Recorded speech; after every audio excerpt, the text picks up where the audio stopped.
आपको पता है कि USA one of the few countries है जहाँ पे स्टूडेंट्स को इंग्लिश लैंग्वेज में एजुकेशन भी मिलती है और वहाँ की टोटल कम्युनिटी भी इंग्लिश स्पीकिंग है। यूएसए के बाद यूके, कनाडा, ऑस्ट्रेलिया, ठीक है, ये वो कंट्रीज है जहाँ पे स्टूडेंट्स जो थे वो स्टडी अब्रॉड के लिए जाना चाहते थे। लेकिन अगर आप हमारे चैनल के रेगुलर व्यूवर हैं तो आपको पता होगा कि ऑस्ट्रेलिया और यूके और कनाडा ने रिसेंट इमिग्रेशन पॉलिसीज़ में अपनी चेंजिंग की, जिसकी वजह से बहुत से स्टूडेंट डिसहार्ट हुए।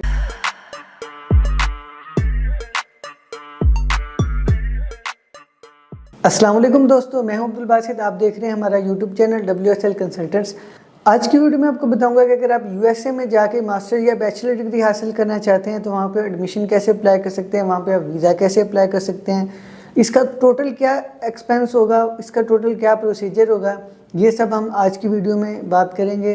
तो वीडियो को अपने एंड तक लाजमी देखना है ताकि आपको कंप्लीट इन्फॉर्मेशन मिले, और चैनल को लाइक एंड सब्सक्राइब कर लें, वीडियो को शेयर कर दें ताकि आप तक हमारी हर आने वाली अपडेट टाइम तक पहुंचती रहे। दोस्तों, सबसे पहले मैं आपको बताता हूं कि यूएसए में एडमिशन अप्लाई करने के आपको बहुत ज़्यादा बेनिफिट्स हैं। क्या बेनिफिट्स हैं? सबसे बड़ा बेनिफिट यह है कि इंग्लिश स्पीकिंग कंट्री है, आपको कोई और लैंग्वेज सीखने की ज़रूरत नहीं है, आपको वहाँ पर कोई लैंग्वेज बैरियर नहीं मिलेगा।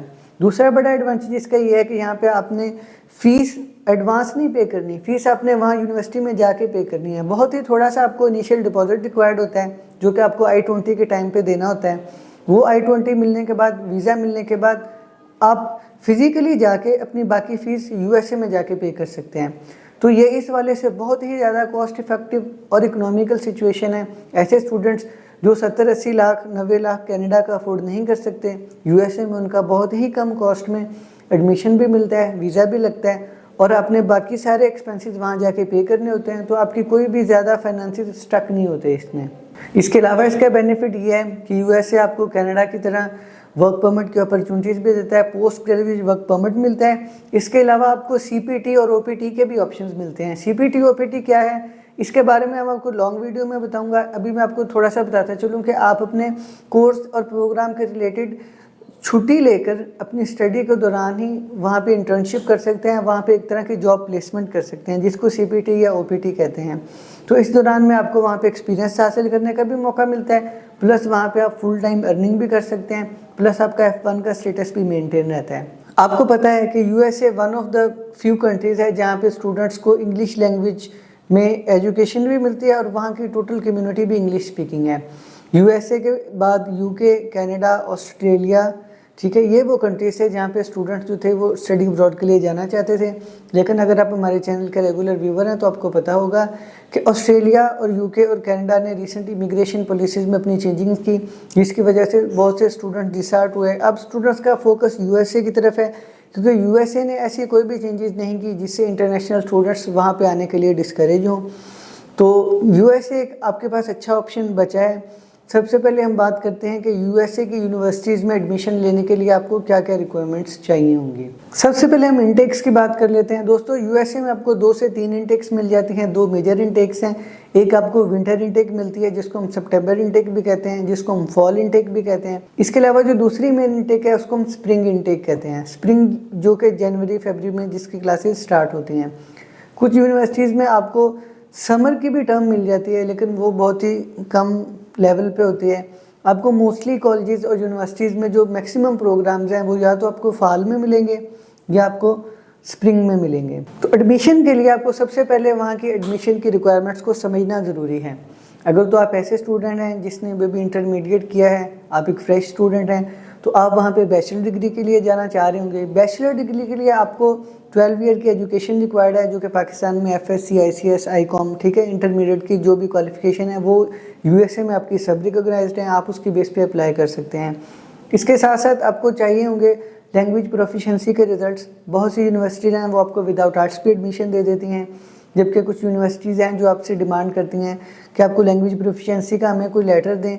तो उसके लिए आप डिफरेंट किस्म के टेस्ट दे सकते हैं। आप IELTS, डुओलिंगो, PTE इस तरीके से और TOEFL इस तरीके से डिफरेंट टेस्ट दे के भी अपनी लैंग्वेज प्रोफिशेंसी शो कर सकते हैं। कुछ यूनिवर्सिटीज़ आपको ये फैसिलिटी देती हैं कि आप अपने प्रीवियस कॉलेज से एक लेटर दे दें जो कि इंग्लिश प्रोफिशेंसी का लेटर हो, उसकी बेस पे भी आपको एडमिशन दे देती हैं।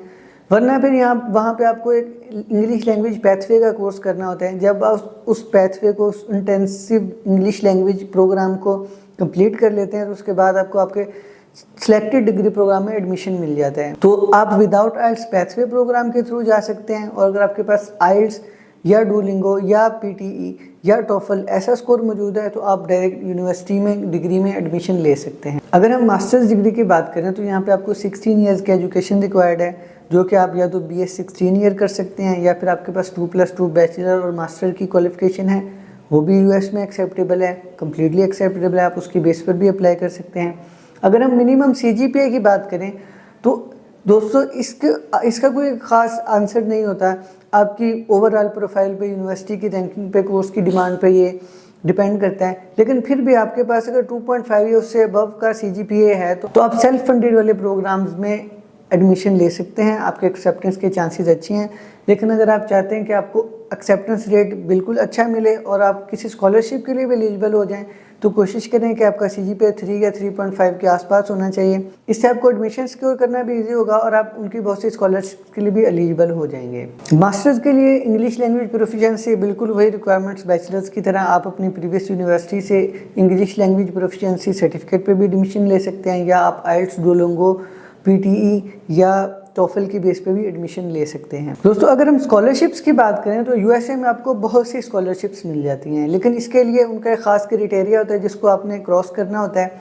जैसे कि अगर आप बैचलर लेवल की स्कॉलरशिप की बात करें तो बैचलर लेवल की स्कॉलरशिप के लिए आपको उनके कुछ सर्टेन टेस्ट होते हैं, वो टेस्ट के स्कोर्स आपको अपने प्रोफाइल के साथ अटैच करना होंगे। जैसे SAT है, इसके अलावा ACT है, स्कॉलरशिप एप्टीट्यूड टेस्ट जिसको SAT कहते हैं। इस तरीके से इनके ये 2-3 टेस्ट हैं। अगर आप ये टेस्ट देते हैं, उनमें आपके अच्छे मार्क्स हैं और आपके इंटरमीडिएट में भी अच्छे मार्क्स हैं, तो आप उनकी स्कॉलरशिप के लिए एलिजिबल हो सकते हैं, आपको इवन के फुल्ली फंडेड स्कॉलरशिप भी मिल सकती है।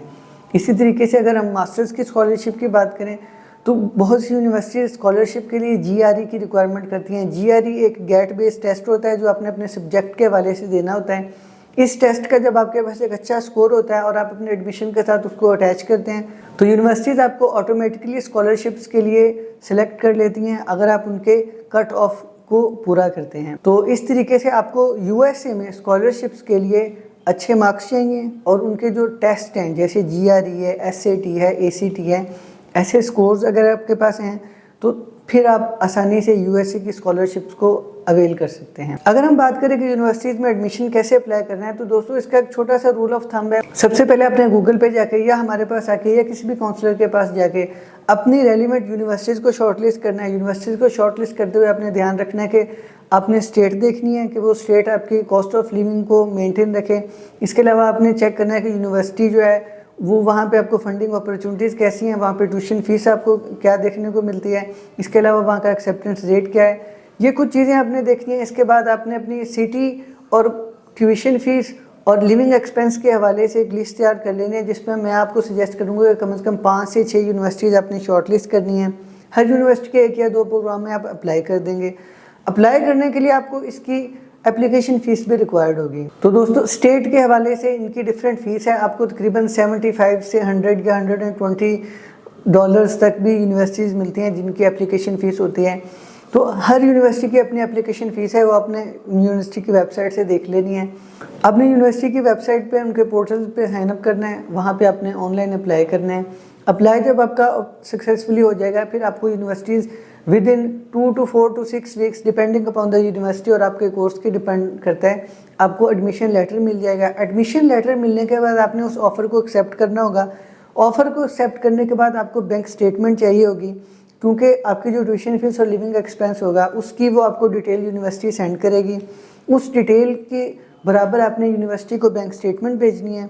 उस बैंक स्टेटमेंट के अकॉर्डिंग फिर आपको यूनिवर्सिटी I-20 लेटर इशू करेगी।